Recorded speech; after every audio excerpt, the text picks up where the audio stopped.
طارق بن زیاد بربر نسل سے تعلق رکھنے والے مسلم سپہ سالار اور بنو امیہ کے جرنیل تھے، جنہوں نے 711 میں ہسپانیہ میں عیسائی حکومت کا خاتمہ کرکے یورپ میں مسلم اقتدار کا آغاز کیا۔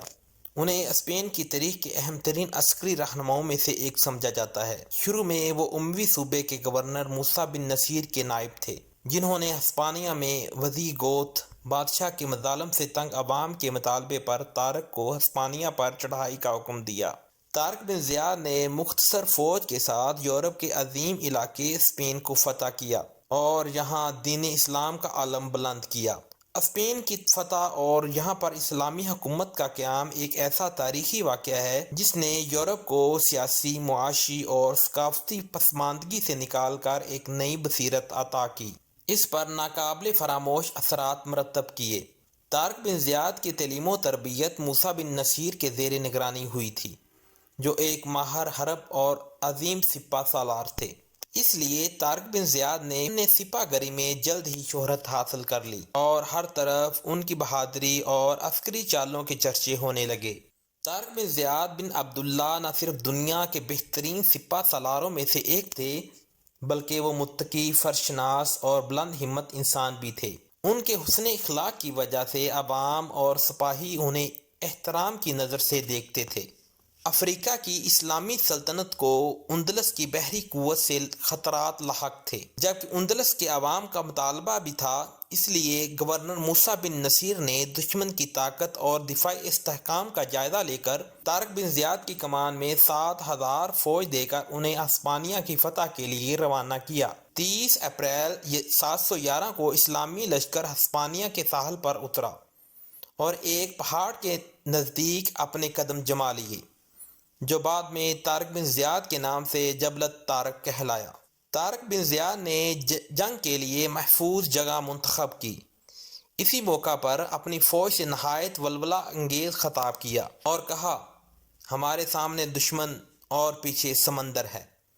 جنگ سے قبل انہوں نے اپنے تمام بحری جہازوں کو جلا دینے کا حکم دیا تاکہ دشمن کی کثیر تعداد کے باعث اسلامی لشکر بد دل ہو کر اگر پسپائی کا خیال لائے تو واپسی کا راستہ نہ ہو۔ اسی صورت میں اسلامی فوج کے پاس صرف ایک ہی راستہ باقی تھا، یا تو دشمن کو شکست دے یا اپنی جان جان آفریں کے سپرد کر دے۔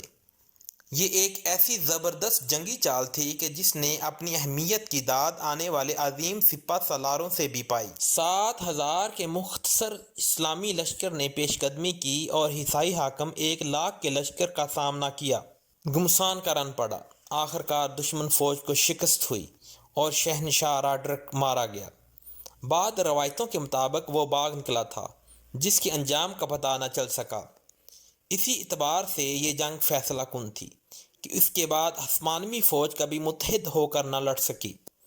فتح کے بعد طارق بن زیاد نے بغیر کسی مزاحمت کے دارالحکومت طالطہ پر قبضہ کر لیا۔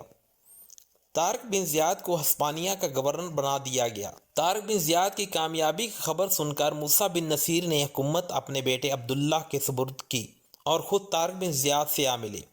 دونوں نے مل کر مزید کئی علاقے فتح کیے۔ اسی دوران خلیفہ ولید بن عبد المالک نے اپنے قاصد بھیج کر دونوں کو دمشق بلا لیا۔ عسکری زندگی کا اختتام ہوا، جبکہ اسلامی دنیا کے اس عظیم فاتح نے 720 میں وفات پائی۔ سورج کی کرنیں دن بھر سفر کرنے کے بعد تھک کر سمٹنے لگی تھیں۔ شام کے سائے اپنے پر پھیلانے لگے تھے، شمعیں جلنے لگی تھیں اور پرندے دن بھر اڑنے اور دانہ چگنے کے بعد اپنے اپنے مسکن کی طرف لوٹ رہے تھے۔ شام کے اس سائے میں دو سائے تنبہ شہر کی طرف بڑھ رہے تھے۔ ان کے قدم کبھی تیزی اور کبھی آہستہ آہستہ اٹھ رہے تھے۔ شکل سے یہ دونوں راہب لگتے تھے۔ چلتے چلتے یہ لوگ تنبہ شہر جانے والے راستے پر پہنچ گئے۔ وہاں ان کی ملاقات چوکی پر موجود سپاہیوں سے ہوئی۔ ان دونوں نے سپاہیوں کو سلام کیا۔ وہ شہر کی طرف روانہ ہو گئے۔ مغرب کا وقت تھا جب یہ لوگ شہر پہنچ گئے اور شہر کی جامع مسجد کے باہر جا کر کھڑے ہو گئے۔ تھوڑی دیر کے بعد مسجد سے طارق بن زیاد اور ظریف بن مالک نماز پڑھ کر باہر نکلے تو دیکھا کہ ایک سپاہی کے ساتھ دو راہب کھڑے ہیں۔ انہوں نے سلام کیا تو سپاہی نے کہا، یہ دونوں راہب آپ سے ملنا چاہتے تو میں ان کو اپنے ساتھ یہاں لے آیا ہوں۔ طارق بن زیاد نے راہبوں کو ملاقات کی وجہ پوچھی تو ان میں سے ایک راہب جس کا نام کنٹولوجن تھا نے کہا کہ ہم الویرا کے علاقے سے آئے ہیں اور وہ علاقہ آپ کی عملداری میں آتا ہے۔ ہمارے چرچ کی راہبہ جس کا نام لوسیا ہے کو ہسپانیہ ایک شخص اٹھا کر لے گیا ہے اور وہ طاقتور خاندان سے تعلق رکھتا ہے۔ ہم شکایت لے کر وہاں کے حاکم کے پاس گئے مگر اس نے ہماری فریاد نہیں سنی۔ اس کے بعد ہم آپ کے پاس آئے ہیں۔ طارق بن زیاد نے کہا اب آپ لوگ کیا چاہتے ہو؟ تو راہب نے کہا ہمارے راہبہ کو ہمیں واپس دلوایا جائے۔ طارق بن زیاد نے راہب کی رودات سنی اور ظریف بن مالک سے مشورہ کیا کہ کیا کرنا چاہیے۔ دونوں نے یہ فیصلہ کیا کہ اس کو موسیٰ بن نصیر کے پاس بھیج دیا جائے اور وہاں سے جو فرمان ہم کو ملے گا ہم اس پر عمل کریں گے۔ چنانچہ دونوں راہبوں کو موسیٰ بن نصیر کے پاس بھیج دیا گیا اور ساتھ ہی ان کی ساری رودات لکھ کر بھیج دی گئی۔ موسیٰ کے پاس پہنچ کر انہوں نے طارق کا لکھا ہوا مراسلہ پیش کیا۔ موسیٰ نے مراسلہ کھول کر پڑھا اور راہبوں سے ہم کلام ہوا۔ کیا حاکم وقت کو اس وحشیانہ واقعے کی اطلاع نہیں ہوئی؟ راہب سب کو خبر ہے اور سب کو ہی نہایت رنج و قلق ہے۔ موسیٰ ابو الہوس اور بدکار بادشاہ کو معزول یا قتل کیوں نہیں کر دیتے؟ راہب اس لیے کہ سب اس سے ڈرتے ہیں۔ موسیٰ آپ مجھ سے کیا چاہتے ہو؟ جولین نے کہا صرف یہ کہ آپ اس ظالم سے میرا انتقام لیں۔ جولین نے کہا آپ ایک مظلوم کی حمایت میں تلوار بلند کر رہے ہیں، اس سے زیادہ اور کیا معقول وجہ ہوگی؟ موسیٰ نے کہا یہ تمہارا آپس کا معاملہ ہے، خود ہی طے کر لو۔ جولین نے کہا اگر ہم طے کر سکتے تو تمہارا دروازہ کیوں کھٹکھٹاتے؟ راہب نے کہا مسلمانوں کا قول ہے کہ وہ دنیا میں امن قائم کرنا اور مظلوموں کی حمایت کرنا اپنا فرض سمجھتے ہیں۔ موسیٰ نے کہا بے شک۔ راہب نے جواب دیا جو بے عزتی جولین کی گئی اس سے کیا وہ مظلوم نہیں سمجھے جاتے؟ موسیٰ نے کہا بے شک۔ راہب اور رزاق موسیٰ ظالم ہے۔ راہب پہر کیا آپ کا یہ فرض نہیں ہو جاتا کہ مظلوم کی حمایت کریں اور ظالم کو کیفر کردار تک پہنچائیں؟ موسیٰ نے کہا بے شک میرا یہ فرض ہو جاتا ہے، تو اللہ کے لیے آپ مظلوم کی حمایت کیجیے اور ظالم کو سزا دیجیے۔ میں شرافت، تہذیب اور انسانیت کے نام پر آپ سے اپیل کرتا ہوں۔ جولین نے کہا اگر آپ نے ہماری امداد نہ کی اور میں اس بدکار و جفاکار سے اپنا انتقام نہ لے سکا تو میں حضرت مسیح علیہ السلام کی قسم کھا کر کہتا ہوں کہ سمندر میں ڈوب کر مر جاؤں گا اور میرا خون آپ کی گردن پر ہوگا۔ موسیٰ نے یہ سن کر گھبرا گئے اور انہوں نے جلدی سے کہا میں انشاءاللہ تمہاری مدد کروں گا۔ لیکن کیا؟ موسیٰ نے کہا میں محض ایک واسرائی ہوں، خلیفہ کا ماتحت ہوں، میں خود مختار نہیں ہوں، اور اگر تم پسند کرو تو میں تمہیں تمام واقعات لکھ کر اعلیٰ حضرت خلیفہ کے حضور میں ارسال کر کے ان سے لشکر کشی کی اجازت حاصل کر لوں۔ راہب نہایت مناسب رائے ہے آپ نے۔ اچھا تو میں ابھی لکھتا ہوں۔ موسیٰ نے اسی وقت ایک عرض داشت لکھی اور اپنے ایک متعمد آدمی کو دے کر خلیفہ کی خدمت میں ارسال کر دی۔ کونٹ جولین اور راہب نے ان کا شکریہ ادا کیا اور اجازت لے کر رخصت ہوئے۔ ان کے جاتے ہی موسیٰ اور عبدالعزیز اٹھ کر چلے گئے۔ ان کے جاتے ہی لوگ جوک در جوک اٹھ کر روانہ ہو گئے۔ ہر مسلمان واسرائے موسیٰ اور دوسرے اراکین سلطنت خوب جانتے تھے کہ خلیفہ ولید بن عبد الملک جس قدر رحم دل، فیاض اور سخی ہے، اسی قدر یہ بھی چاہتا ہے کہ دنیا کے کسی حصے میں مسلمانوں کو اس طرح کی کوئی تکلیف نہ پہنچے اور اس کے ہمسایہ بادشاہ اور تاجداروں میں نہ چاکی نہ ہو، تمام ممالک میں امن و امان قائم رہے۔ اس زمانے میں بلاد مغرب کے واسرائے موسیٰ بن نصیر تھے، اسی زمانے میں بلاد مشرق کے واسرائے حجاج بن یوسف تھے۔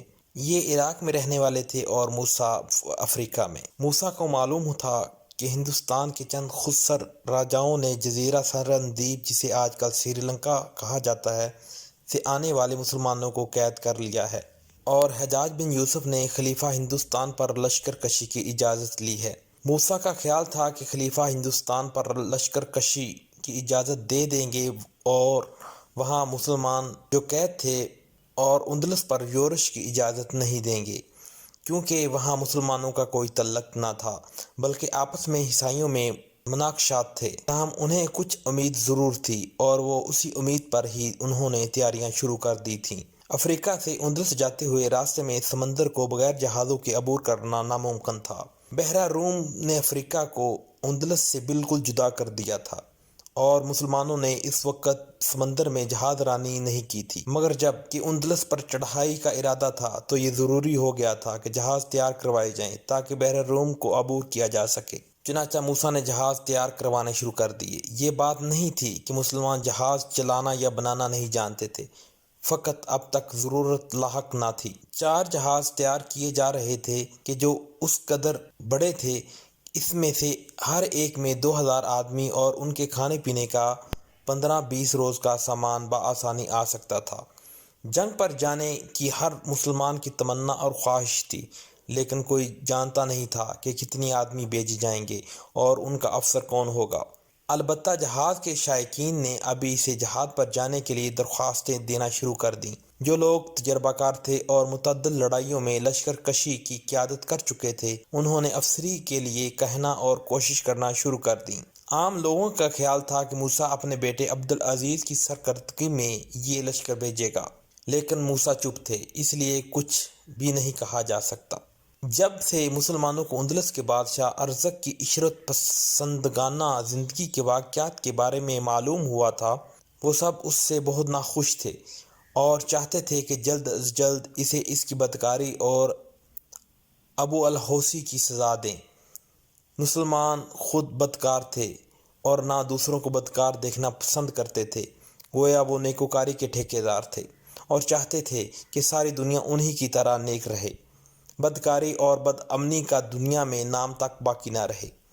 ایک روز موسیٰ دیوان خانے میں بیٹھے ہوئے تھے۔ اس وقت ان کے پاس کئی معزز اشخاص مثلاً علی بن ربیع، حیات بن تمیع، ابن عبداللہ، ایوب اور عبدالعزیز وغیرہ بیٹھے تھے۔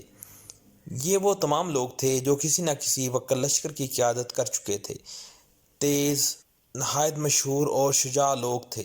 علی بن ربیع نے دریافت کیا، آپ نے اس مہم کی افسری کے لیے کوئی شخص تجویز کر لیا ہے؟ موسیٰ نے جواب دیا، ہاں، کر لیا ہے۔ ممکن ہے کہ اس کا نام سن کر آپ سب بھی اس کی تائید کریں گے۔ عبدالعزیز، حضرت میں نے رات کو ایک خواب دیکھا تھا۔ موسیٰ، کون سا خواب؟ ابھی عبدالعزیز نے اپنا خواب بیان کرنا شروع بھی نہیں کیا تھا، کونٹ جولین اور اشلیبا کا راہب دونوں آ گئے۔ یہ دونوں کیران میں ہی مقیم تھے اور اکثر موسیٰ کے پاس آتے رہتے تھے۔ موسیٰ نے عبدالعزیز سے کہا، ہاں بیٹا، تم اپنا خواب بیان کرو۔ عبدالعزیز، میں نے دیکھا کہ میں بحری سفر کر رہا ہوں اور میرے ساتھ بہت سے آدمی ہیں۔ ہم سب ایک سرسبز پہاڑ پر جا کر اترے اور پہاڑ کو عبور